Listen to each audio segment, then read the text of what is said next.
Lorsque l'on parle de l'immensité de l'univers, une question vient forcément à l'esprit. Est-ce nous qui sommes trop petits ou l'univers qui est trop vaste ? Oui, notre univers est si vaste qu'il a même fallu inventer des unités de mesure particulières pour exprimer les distances entre les astres. Bonjour à tous! Même à l'intérieur de notre système solaire, il faudrait des mois, voire des années, rien que pour atteindre la planète la plus proche. Et pourtant, à l'échelle de l'immense désert cosmique, ce n'est encore qu'un simple grain de sable. Bienvenue sur Perduchan. Aujourd'hui, nous allons parler de la taille de notre univers. Nous verrons combien de temps vous passeriez en voyage si vous deviez déménager sur une autre planète.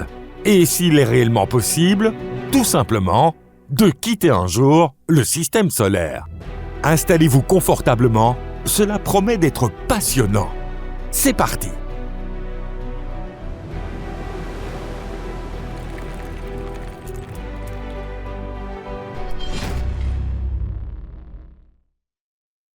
Combien de temps faudrait-il pour atteindre une autre planète ? Vos connaissances, les personnes que vous aimez ou que vous détestez, tous ceux qui viennent au monde commencent leur voyage appelé vie sur une petite sphère bleue flottant au milieu d'un sombre océan cosmique. La Terre est le seul endroit de l'univers que nous puissions véritablement appeler notre maison. Mais aussi profondément que nous aimions la Terre, notre curiosité et notre soif de découverte et d'aventure nous poussent toujours à aller plus loin. L'humanité vient à peine de faire ses premiers pas, encore hésitants, dans l'exploration de l'espace proche. Pour l'instant, nos réalisations se résument essentiellement à avoir marché sur la Lune et à préparer minutieusement un voyage vers Mars. Nous croyons sincèrement qu'un jour, de tels voyages n'auront plus rien d'exceptionnel. Mais dans un avenir lointain, pourrons-nous un jour sortir de la Voie lactée ? Malheureusement, cela semble très peu probable. Et c'est précisément à cause des dimensions vertigineuses de l'univers. Pour prendre conscience de sa véritable taille, commençons par quelque chose de relativement petit, notre système solaire. La Lune, l'astre le plus proche de la Terre, se trouve à environ 385 000 km de nous. Si vous preniez votre voiture et rouliez sans interruption vers la Lune à 100 km/h, le voyage durerait environ 160 jours. Mais alors, à quoi bon avoir inventé les vaisseaux spatiaux ? Ils servent justement à voyager dans l'espace, non ? Me direz-vous. Et vous avez parfaitement raison. Le premier voyage habité de l'humanité vers la Lune, en 1969, a duré un peu plus de 3 jours. D'ailleurs, même les fusées modernes mettent à peu près autant de temps à parcourir cette distance. 3 jours de vol, ce n'est vraiment pas grand-chose, non ? Pourriez-vous dire. Mais gardez à l'esprit qu'à l'échelle cosmique, la Lune se trouve littéralement à 2 pas de nous. Imaginons maintenant qu'Elon Musk ait enfin construit un vaisseau spatial ultramoderne et qu'il s'apprête à partir pour Mars. L'orbite de Mars autour du Soleil étant elliptique, la distance entre la Terre et Mars change constamment. Lorsque la Terre et Mars sont au plus près l'une de l'autre, environ 55 millions de kilomètres les séparent. Imaginez que vous soyez à bord d'un avion ultramoderne et que le pilote décide soudain de vous emmener faire du tourisme sur Mars en changeant de cap. Votre voyage durerait alors 7 ans. Bien sûr, nous pouvons plutôt monter à bord d'un vaisseau spatial moderne et choisir la trajectoire la plus efficace possible. Mais même dans ce cas, si vous voulez poser le pied sur cette planète voisine et y faire tranquillement quelques pas, il vous faudra entre 6 et 9 mois. Et si, pris de l'envie d'admirer le Soleil de près, vous lanciez une fusée vers le centre du système solaire ? La Terre et le Soleil sont séparés d'environ 149,5 millions de kilomètres. Au début, nous vous avons expliqué que les distances dans l'espace étaient si grandes qu'il avait fallu créer des unités de mesure particulières. Eh bien, ces 149,5 millions de kilomètres correspondent à une unité astronomique. Ce n'est que ça, pourriez-vous penser. Mais là encore, tout est relatif. Même la lumière, qui se déplace plus vite que tout ce que nous connaissons, met 8 minutes et 20 secondes à parcourir une unité astronomique pour atteindre la Terre. Si nous voulions rendre une petite visite amicale à Jupiter, nous devrions parcourir une distance minimale d'environ 4,2 unités astronomiques. La distance minimale entre Jupiter et la Terre est de 588 millions de kilomètres. La sonde Juno a mis 4 ans et 11 mois pour atteindre Jupiter et se placer sur son orbite. Il faut encore plus de temps pour parvenir jusqu'à Neptune, la sentinelle glacée du système solaire, située bien plus loin. Neptune se trouve à au moins 4,3 milliards de kilomètres de la Terre soit près de 29 unités astronomiques. La lumière du Soleil met 4h15 pour atteindre Neptune. Avec les fusées que nous utilisons actuellement pour visiter les différents sites remarquables du système solaire, il faudrait des dizaines d'années pour y parvenir. Par exemple, Voyager 2 a mis 12 ans pour atteindre Neptune, tandis que la mission spatiale New Horizons a parcouru une distance comparable en 8 ans. Neptune est la planète la plus éloignée du Soleil, mais quelque chose d'autre se cache encore au-delà. Si vous observiez le système solaire de très loin, vous ne le distingueriez probablement même pas à cause de l'épais nuage composé de roches et de blocs de glace qui l'entourent. Il s'agit du nuage d'Oort, un nuage sphérique composé de corps glacés qui envelopperait théoriquement le système solaire. La distance estimée entre le Soleil et la limite extérieure du nuage d'Oort se situe entre 50 000 et 100 000 unités astronomiques.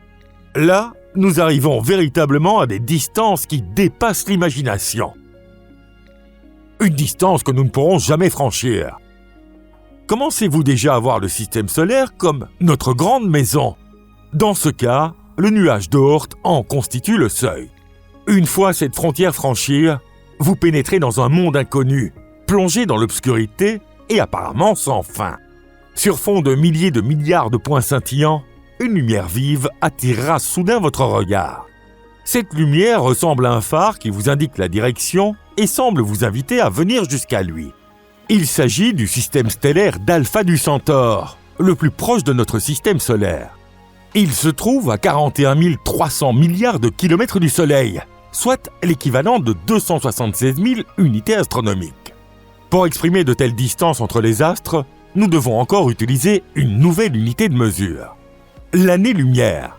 Il s'agit de la distance parcourue par la lumière en une année. Comme vous le savez, la lumière se déplace à environ 300 000 km par seconde. Une année-lumière correspond à 9 461 milliards de kilomètres. Alpha du Centaure se trouve donc à 4,4 années-lumière de nous. Évidemment, avec nos technologies actuelles, il est impossible de planifier sérieusement un voyage jusqu'à ce système stellaire. Mais pourquoi sommes-nous obligés d'être aussi pessimistes? Prenons pour exemple la sonde spatiale Voyager. Cet engin se déplace dans l'espace à environ 17 km par seconde. Si nous décidions de l'envoyer vers Alpha du Centaure, la sonde n'atteindrait sa destination que dans 75 000 ans. Et rappelons-le, il ne s'agit que de l'étoile la plus proche. Même si nous parvenions à construire un vaisseau capable de voyager à une vitesse proche de celle de la lumière, il faudrait encore 100 000 ans pour traverser la Voie lactée. Cela représente 10 puissance 17 km. Difficile même de se représenter mentalement un nombre comportant autant de zéros, n'est-ce pas? Une fois sortis de la Voie lactée, nous constaterions que notre galaxie fait elle-même partie de ce que l'on appelle le groupe local, constitué de plus de 60 galaxies. Ce groupe de galaxies s'étend dans l'espace sur des distances absolument démesurées. Même la lumière met environ 10 millions d'années pour traverser l'ensemble de ce groupe. L'espace regorge de milliers de milliards de galaxies et d'amas de galaxies. Si notre voyage dans l'espace se poursuivait avec succès, nous finirions par apercevoir l'amas de la Vierge. Celui-ci contient environ 2000 galaxies de tailles diverses. Les chercheurs estiment que cet amas mesure environ 15 millions d'années-lumière de diamètre. Autrement dit, même un vaisseau ultra rapide se déplaçant à la vitesse de la lumière aurait besoin de 15 millions d'années pour traverser l'amas de la Vierge.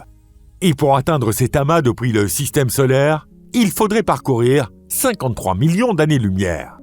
C'est impressionnant, mais aussi un peu effrayant, non?